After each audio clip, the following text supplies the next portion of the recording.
Dewey came out of his race on the turf. He came out in good shape, but he didn't see where it moved him way up. So it wasn't a bad race. He had a little trouble trip, but he came out of it good. And I think if we throw out the race before when he ran so bad and he got all the dirt in his face and look at his total form, then he deserves to stay on track for the big races. And we have one more opportunity to run a big race somewhere to try to make the Kentucky Derby. So it'd probably be either the Florida Derby, the Wood, the Arkansas Derby, or Louisiana Derby, one of those 4 races, and give him one more chance to stay with the big boys. And if he shows that he needs to be backed off on a regroup, then that's what we'll do.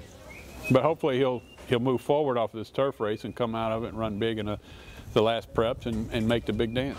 You know, I've brought horses in a lot of different ways. Horses that I knew early as a 2-year-old like Delahan, that he had the earnings and he had all the credentials to get in, and we just took an easy path. And then we had a horse like Shackelford with 60-1 the Florida Derby. We took a flyer and he steps up and gets beat ahead. So we didn't know we were in until the last prep.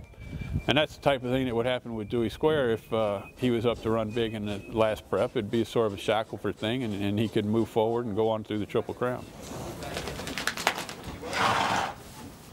And some of these horses, you got to remember, they're still very young, and it's you know, it's old bull, young bull. They turn into the old bull eventually. It just takes some of them a little bit longer than the others. They get more confidence in themselves. They get more competitive. And I think Dewey Square is one of those horses that's just going to steadily get a little bit better all the time. And hopefully one of these days the light switch will come on and he'll be ready to compete with the best. Private Ensign has a strong possibility of running in the Kentucky Oaks. And of course that's the Derby for the fillies run on Friday, the day before the Kentucky Derby.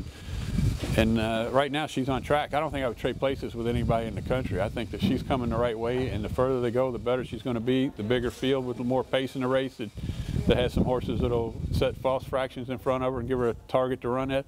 I think she's going to be tough to beat down the road. She's a true quality filly that just keeps improving.